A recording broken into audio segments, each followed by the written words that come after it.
Welcome to Consumer Connection. My name is Susan Jones, Branch Manager with Fairfax County Consumer Affairs. I have with me today Lori Schock, Director of the U.S. Securities and Exchange Commission's Office of Investor Education and Advocacy.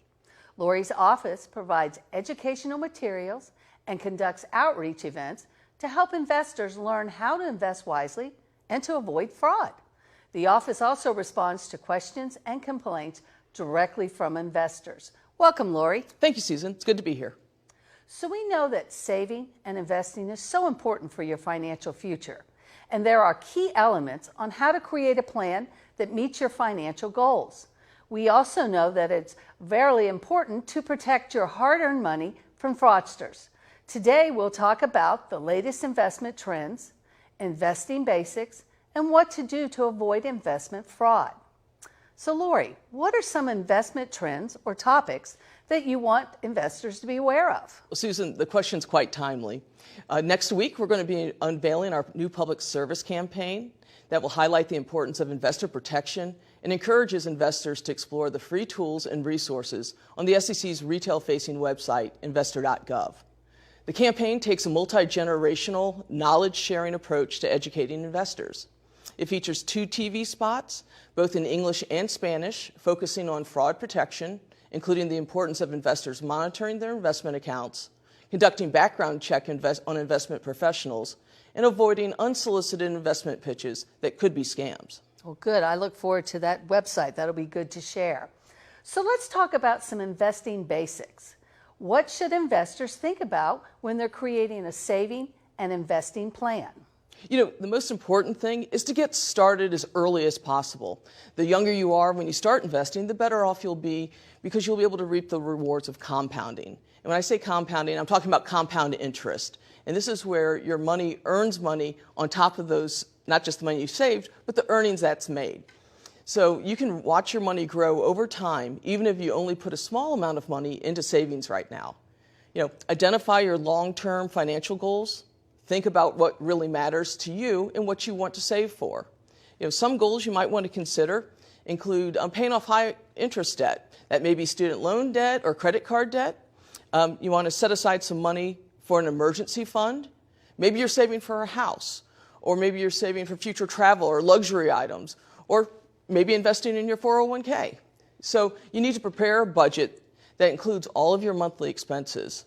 On investor.gov, we have a savings goal calculator that can help guide you and create a plan that helps you reach your goals.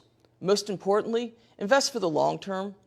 Although it may be tempting to jump into the latest investment craze or try to time the market, it isn't the best way to plan for a strong financial future. Consider a plan that includes a diverse mix of investment products: stocks, bonds, mutual funds, cash, and sticking it into a prudent way to invest. That sounds like good advice. So how should an investor know if a particular investment opportunity is really right for them? Well, not every investment is right for everyone. What's right for you is right for you. Every investment opportunity should consider your financial goals, your risk tolerance, and your time horizon. It may be tempting to invest in the latest investment craze, but don't fall victim to the fear of missing out, also known as FOMO. The best way to plan for a strong financial future is to create a plan that considers your long-term financial goals and risk tolerance and includes a portfolio of diverse assets. So some of our viewers may want to work with an investment professional. What should they keep in mind if that's their goal? First thing, do your research. Even if it's a family member or a friend who uses that same person or firm, but check them out on your own. If you want to work with a professional, make sure that they're licensed or registered, and you can do that by using a search tool on investor.gov. Just plug in the person's name. Also, keep an eye out for red flags like disciplinary actions or changing firms a lot. And check out a few different people. Ask about fees and commission structures as well. You should know how your professional is going to be paid. So why is it so important to understand investment fees? Fees impact overall returns, and so when it comes to investing, you'll come across all different kinds of fees, from trading commissions to annual management fees.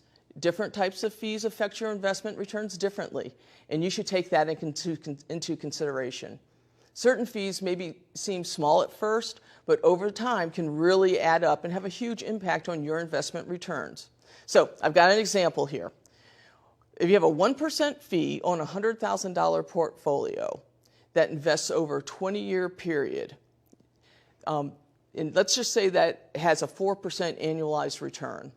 1% doesn't sound like a lot, but over the course of that time, had you invested in an investment that only had a 0.25%, 0.25% of a fee, you would have $30,000 more in your pocket, and that's just based on the fees. Wow. So if you pay an annual fee based on the size of your investment portfolio, you often pay a higher percentage the smaller the portfolio. And there are also a variety of additional fees you might pay regarding your account, such as general maintenance fees, not maintaining a minimum balance, costs for wire transfers, and some fees are even due to inactivity. So whichever type of investment professional you choose, ask questions and make sure you understand the fee structure and the level of service you're paying for. Now, how should an investor plan for retirement? That's a big question for all of us, isn't it? Yes. Planning for retirement is an important part of your investment plan. Look, consider the lifestyle you want to lead in retirement. Think about your major living expenses like housing and health care, how you like to spend your money, what type of leisure activities and hobbies you want to pursue in retirement. They all cost money. Yes. So as you think about your investment options, you might want to consider investing in target date funds or life cycle funds. These diversified mutual funds offer a mix of different types of assets designed to make your investing for your retirement easier by automatically changing the mix of investments as you age. Generally, the funds are more stock heavy in the beginning, and then shifting the portfolio mix as you get closer to retirement, and that shifts to more fixed income type products like bonds. You pick a fund with a target date based on your retirement goals, and fund managers make all the decisions about asset allocation, diversification, and rebalancing. It's a sort of a set it and forget it type of investment strategy that helps take the guesswork out. Also, if you are working, contribute to your employer's retirement accounts. Most importantly, if your employer contributes to these accounts, take full advantage of the matching funds. It's the only time I get to say there's free money on the table. So, for example, if your employer contributes 50% for every dollar that you save, up to 5% of your pay, if you make $50,000 a year, you're contributing $2,500 to these accounts. But your employer's adding an additional $1,250 to that. So it's a 50% return. So maximizing your employer match can be an extremely effective strategy as you invest. Wow, those are definitely great tips, and I'm in that age, so that's great. So how do you know if an investment we are considering might be a scam? Are there clues or red flags that we should look out for? Unfortunately, that's something we see a lot of and hear a lot about at the SEC. Investment claims that sound too good to be true generally are. However, fraudsters have gotten better in this area. If it sounds too good to be true, you might be dealing with an amateur, because things that used to be red flags in the past, such as poor grammar or photos that didn't make sense, they've gotten a lot better with this. So they use a lot of persuasion techniques to make their pitches seem real, but one of the biggest ones is claims of high guaranteed returns with little or no risk, because when it comes to investing, all investments have risks. Another one is being pressured to make a quick decision. Look, legitimate investments will be there next week, next month, next year. Never be pressured to make investment decisions. Take your time, take a time out, then make a good decision. Also, do your research and be wary of celebrity endorsements. It's never a good idea to make an investment decision just because someone famous says a product or service is a good investment. Increasing numbers of investors are using social media to research their opportunities and connect with others. Well, influencers have taken notice of this, and social media has become more saturated with financial content than ever before. This is leading even to the rise of a new term called finfluencer. That's a financial influencer. Just remember, a celebrity endorsement does not mean that an investment is legitimate or that it's appropriate for all investors. And most importantly, it may not be appropriate for you. So on that note, how are scammers utilizing artificial intelligence, AI, to target investors?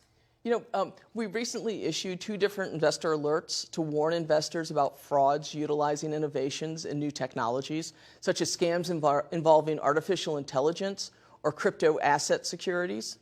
Scammers can use AI technology to clone voices, alter images, and even create fake videos to spread false or misleading information.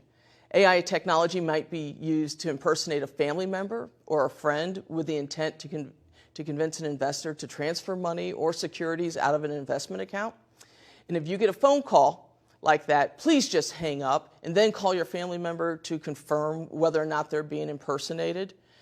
If the request comes in an email, don't respond and please don't click any of the links. Scammers might also use videos to imitate the CEO of a company announcing false news in an attempt to manipulate the share of the stock price. Or they might use AI technology to produce realistic-looking websites or marketing materials to promote fake investments or fraudulent schemes. In addition, we regularly see bad actors impersonate SEC staff, IRS staff, Social Security Administration, so just be aware of those impersonation schemes as well. Wow. So how can we tell if it's a legitimate website? Well, investors should remember that federal and state securities laws generally require securities firms, professionals, exchanges, and other investment platforms to be registered. You can check the background, including license and registration status of an investment professional or firm using the tool on investor.gov. We urge investors to work only with currently licensed or registered investment professionals or firms. Numerous unregistered and unlicensed online investment platforms, as well as unlicensed and unregistered individuals and firms, are promoting AI trading systems that make unrealistic claims like, our proprietary AI trading system can't lose, or use AI to pick guaranteed stock winners. In reality, these scammers are running investment schemes that seek to leverage the popularity of AI. Please be wary of any claims, even from registered firms and professionals, that AI can guarantee amazing investment returns. So what should investors keep in mind if they're thinking about investing in AI-focused companies that claim they're leaders in developing or using this emerging technology? It might seem exciting to invest in AI-focused companies that claim they're leaders in this area, but companies might make claims about how AI will affect their business operations and drive profitability. While rapid technological changes can create investment opportunities, bad actors often use that same hype around new developments to lure investors into schemes. These bad actors might use catchy AI-related buzzwords and make claims that their companies or business strategies guarantee huge gains. Red flags of these types of scams include high-pressure sales tactics by unregistered individuals, promises of quick profits, or claims of guaranteed returns with little or no risk. I can see the risk of, when you're going to get some profit, that's the one for me. So, yes. So everyone seems to be interested in investing in crypto asset securities. How can investors be sure that they're not investing in a scam? Well, unfortunately, we continue to see fraudsters exploit the popularity of crypto assets, such as cryptocurrencies, crypto coins, and tokens to lure investors into scams. Our recent investor alert highlights 5 things investors should watch out for to avoid losing their hard-earned money to a scam involving crypto assets. First, fraudsters connect with you on social media platforms or through a supposedly accidental text message and then try to gain your trust. Don't share your information with them and don't make investment decisions based on their advice. Secondly, as I mentioned before, fraudsters exploit the hype around emerging technologies such as AI. Investing in crypto-related assets may seem exciting, but it's vitally important to be cautious.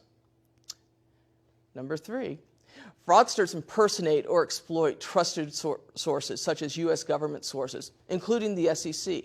Again, don't provide information until you've verified that you're actually dealing with a government source or someone from the SEC and not an impersonator. Fourth one, fraudsters may pump up the price of a crypto asset and then sell at your expense. This is a classic pump and dump scheme. Fraudsters may create a meme coin, then tout it on social media, and sometimes what they refer to as a pre-sale to get others to buy into it. And that increases the price, but then they dump or sell their coins, and guess who's left holding on to it? The poor investors are there.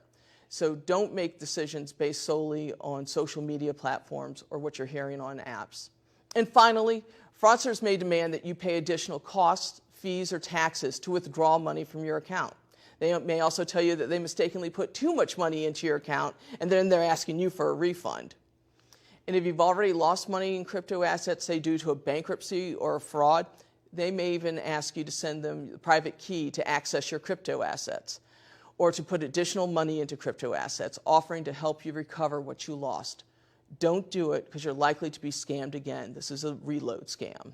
So if you encounter any of these things, be suspicious, don't invest, and do me one more thing, report it to us at the SEC. You can do that from investor.gov. Okay. Any final thoughts for our audience? You know, first thing I want people to do is check out investor.gov. If you're a new investor looking for information on how to create an investing plan or to help meet your goals and your financial goals, please go to investor.gov, because it has the tools and calculators to help you. There's information about planning for retirement, resources for older Americans, military service members, teachers, students, and so much more. Our investor alerts and bulletins provide information about the latest investment trends and scams. And lastly, you can sign up for our monthly investing quiz. It's an easy way to test your knowledge and to stay informed. And I just wanted to thank you, Susan, for the opportunity to talk to your viewers today. Well, great, because I'm definitely going to go to investor.gov and check it out myself. So, Lori, thank you so much for joining us today to share such valuable information about investor trends and scams. Now, if you have a consumer issue, you can call us at 703-222-8435. You can like us on Facebook at Fairfax County Consumer Affairs, or you can visit our website at www.fairfaxcounty.gov/cableconsumer. Join us next month for Consumer Connection. Have a great weekend.